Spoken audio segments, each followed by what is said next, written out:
Shqipëria ka eliminuar për të dytën herë radhëzi Serbinë në një turne kualifikues, teksa pas Euro 2016 e la pas edhe në kualifikueset e Botrorit 2026, ku qezinjtë pren bileta në play-off pas ndeshjeve në grup ku morën një barazim dhe një fitore ndaj serbëve, por këtyre të fundit nuk u dele keqja nga fakti që dështuan keq përballë Shqipërisë dhe kjo shihet qartësisht nga fjalët e kapitenit Filip Kostić, i cili nuk e ka përdin dot edhe pse dominimi i kuqezinjve në fushë ndaj tyre ishte i dukshëm.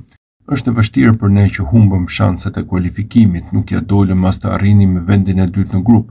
Nëse do të dilnim të dytët, mendoj se do të ishim kualifikuar. Gjithashtu mendoj se shqiptarët nuk kanë cilësi dhe ata nuk do të kualifikohen, tha Kostić pas ndeshjes që Serbia fitoi dje me vështirësi përballë Letonisë me shifrat 2-1.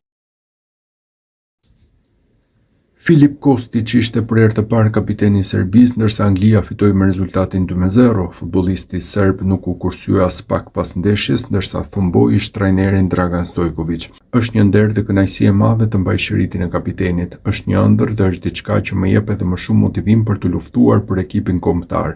Sa i përket ndeshjes, luajtëm kundër një prej ekipeve kombëtare më të mira në botë, por treguam se mund të bëjmë shumë më mirë. Sa i përket rolit tim, unë jam në dispozicion të trajnerit për të luajtur çfarëdo që ai ka nevojë.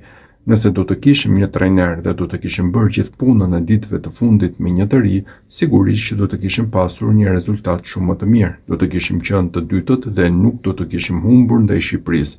Ishte humbja më e vështirë në karrierën time dhe për shkak të kësaj po vuajmë të gjithë tani, u shpreh Filip Kostić pas humbjes ndaj Anglisë.